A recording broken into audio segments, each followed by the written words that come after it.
¿Qué tal amigos, amigas de Otra Mirada? Bienvenidos a una nueva edición de Mesa Política. Continuamos en este periodo de emergencia social, este aislamiento social que ha determinado el gobierno producto de la afectación que hay en el país en este momento por el tema del COVID-19, el coronavirus.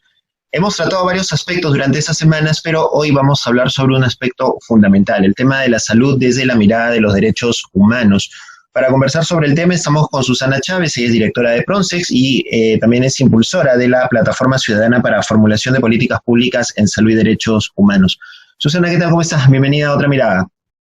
¿Qué tal? Muy buenos días y muchas gracias por esta oportunidad de conversar sobre semejante drama que enfrentamos. Sí, es bastante particular la situación en la cual estamos nosotros. Usted, conjuntamente con otros profesionales, se han conformado en esta plataforma. Cuéntenos un poquito cuál es la mirada de esta plataforma desde el punto de vista de la salud, el tema de los derechos humanos, el aspecto sociológico, también en el cual estamos confrontados en esta pandemia, en este periodo de emergencia. Bueno, esta es una plataforma constituida por profesionales de distintas vertientes. Actualmente somos alrededor de 35 personas en la que integramos médicos, médicas, sociólogos, antropólogos, antropólogas. También estamos feministas, creo que como nunca deberían faltar. Y sobre todo todos tenemos como un eje común es estar pendientes en el campo de la política pública como en un enfoque de derechos humanos. Todos de alguna manera tenemos un abordaje saludista, lo que nos permite discutir por un lado el tema de la epidemia, en comprender mejor qué es el COVID, cómo es que ha tenido este nivel de esta dimensión de habernos producido tantos cambios, tanto daño también, por qué no decirlo, pero a su vez también es una epidemia que nos ha desnudado el sistema, particularmente el sistema sanitario, y que nos ofrece, por otro lado, la oportunidad de abordar esta transformación de sistemas de cuidado y de sistemas de salud mucho más equitativos, algo que había sido muy difícil discutir hasta hace poco tiempo. Ahora, esta situación en la cual estamos, en los últimos días ha habido toda una serie de confrontaciones, básicamente en redes sociales, de opiniones de personajes que señalan que ya no existen nuevas alternativas para superar esta crisis, que el alargamiento de la cuarentena son prácticamente ya medidas desesperadas por parte de un gobierno que aparentemente no tiene posibilidades de reacción frente a la situación de la salud pública. ¿Es tanto así? ¿Es en verdad una medida, entre comillas, desesperada esta situación de la cuarentena, de aislarnos a todos porque ya el sistema de salud está colapsando, o hay algo más alrededor de ello? A ver, yo creo que hay que precisar qué cosa es esta epidemia. Primero, que esta no es una epidemia en el que el mundo, no tan solo Perú, en el que el mundo tenga alguna experiencia de manejo. Muchas cosas de las que se están implementando y poniendo a la marcha son medidas que tan solo lo viene haciendo el Perú, lo viene haciendo el mundo. Inclusive porque esta es una epidemia que ha afectado hasta aquellos sistemas sanitarios que pensábamos que eran sumamente sólidos. Entonces, las medidas que se están tomando tienen que ver con una lógica de expansión de la epidemia y por lo tanto lo que se hace es aplicar además medidas que han funcionado para otro tipo de epidemias y que se pueden adaptar en el campo nuestro. Por ejemplo, el tema de la mascarilla, por señalarlo de alguna manera como un ejemplo para darnos cuenta. La mascarilla no es que se haya probado que pueda servir para el COVID. Primero porque no ha habido ni tiempo siquiera para generar ese tipo de evidencias. Pero sí se sabe que la mascarilla, por ejemplo, en los casos de influenza, contribuye a una protección de mínima del 60% cuando se usa adecuadamente. Entonces, esto nos da una idea que muchas de las medidas que se están tomando son las que se tienen a mano, las que se pueden controlar y que sí definitivamente nos están transformando en muchos sentidos la vida.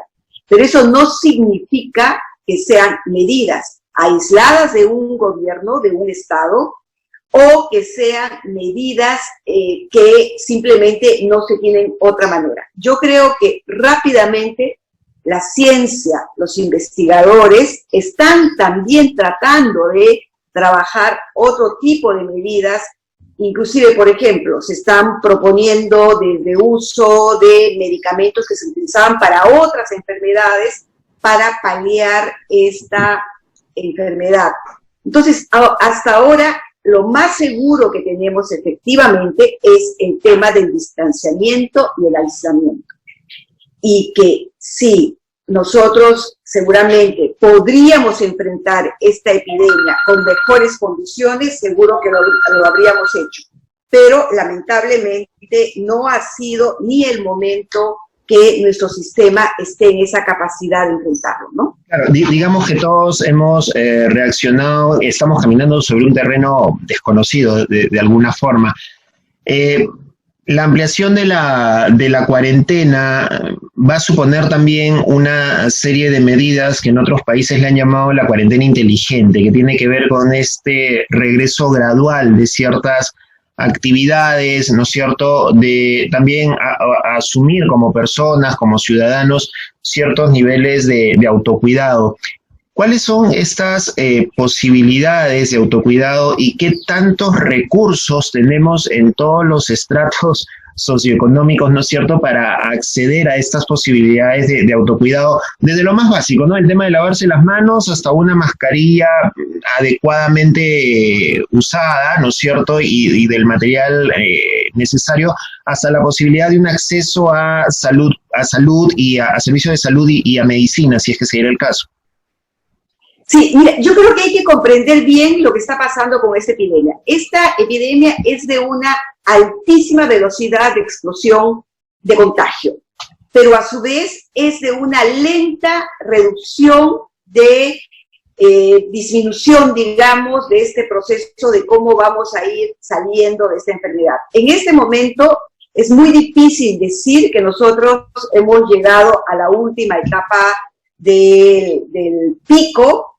Creo que es más, creo que estamos en pleno proceso de pico, por eso es que esta crisis todavía que sentimos es muy fuerte y de hecho hay urgencias que nos tienen que hacer pensar en algunos mecanismos, ya no tan solo por el tema económico, que eso es un hecho real, el 40% de peruanos y peruanas sin empleo es una situación sumamente dramática, pero también es entender que todo aquello que ha sido parte de nuestra forma de vida, nuestra forma de cuidado. Antes nos decían, por ejemplo, para cuidar tu salud mental, socializa, no te aísles, júntate con otras personas, vincula, fortalece las redes familiares, para el tema de violencia, las redes de apoyo. Todo eso ha vuelto como a esta necesidad de replantear, porque aquello que se constituía como una cuestión de protección, ahora se convierte en una cuestión de amenaza.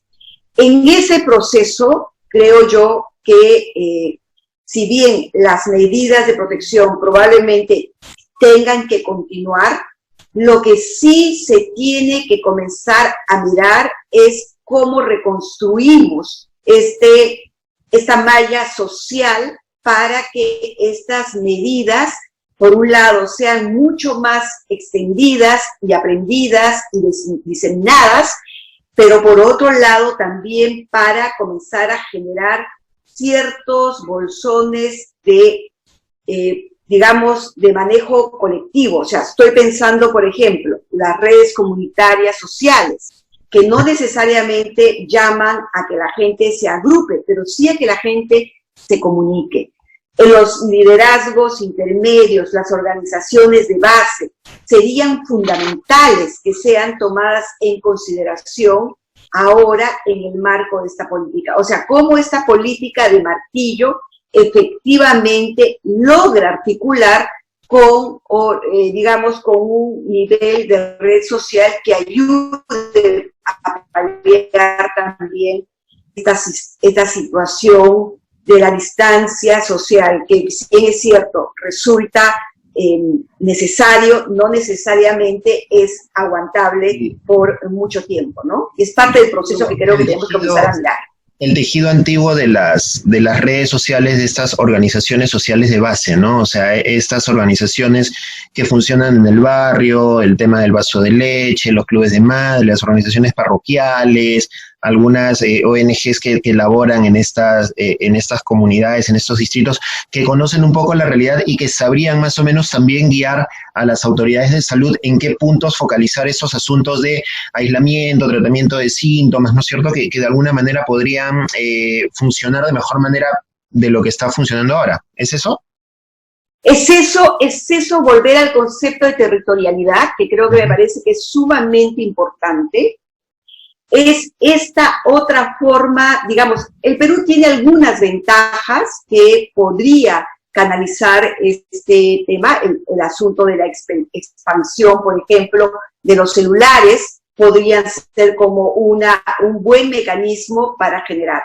Nosotros ya hemos tenido amenazas en el Perú, no a la dimensión que lo que estamos ahora, que es un fenómeno absolutamente global, por ejemplo, el tema del cólera, que se ha mencionado en alguna oportunidad, es la que justamente ha permitido mirar la red social. Y en ese sentido, sí creo que todavía el gobierno no está mirando al soporte social, todavía está llamándonos a los ciudadanos y ciudadanas como personas, como individuos, como responsables y hasta como, digamos, hasta como culpables un poco de la expansión, pero no está mirando cómo la red social puede ser una oportunidad sumamente valiosa para generar otro diálogo frente a la epidemia. Para terminar, sobre lo que menciona, este lenguaje que se ha generado bélico, ¿no es cierto?, militarista de confrontación contra el coronavirus, contra el COVID-19, ¿cree que llega a calar entre la población o esta forma discursiva también habría que cambiarla desde el punto de vista de la salud pública, desde la cercanía con la sociedad y con el tema de los derechos humanos? De hecho, anoche cuando nos reunimos en la plataforma, una de las cosas que, por ejemplo, hicimos saber al director de promoción de la salud, con quien pudimos dialogar, es que seguir colocando mensajes negativos, mensajes de fuerza, son los que menos nos podrían ayudar a mirar estos temas de una manera mucho más relajada. Yo creo que la policía, los miembros del orden están haciendo un buen rol, pero no podemos reemplazar las fuerzas del orden, ni poner a las fuerzas del orden como parte, digamos, transversal del control del tejido social.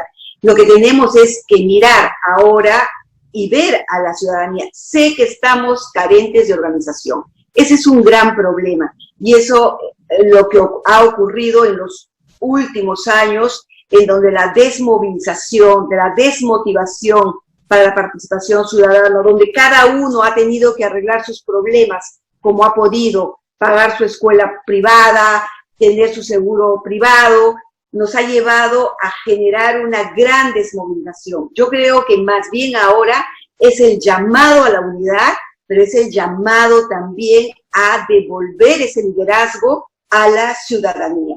Y allí las mujeres tienen un rol muy importante en el cual deberían considerar su papel, no con esta idea de cuánto va a resolver la agenda nacional y la agencia familiar, sino más bien en términos de liderazgo y de participación, que creo que me parece sumamente importante comenzar a visibilizar.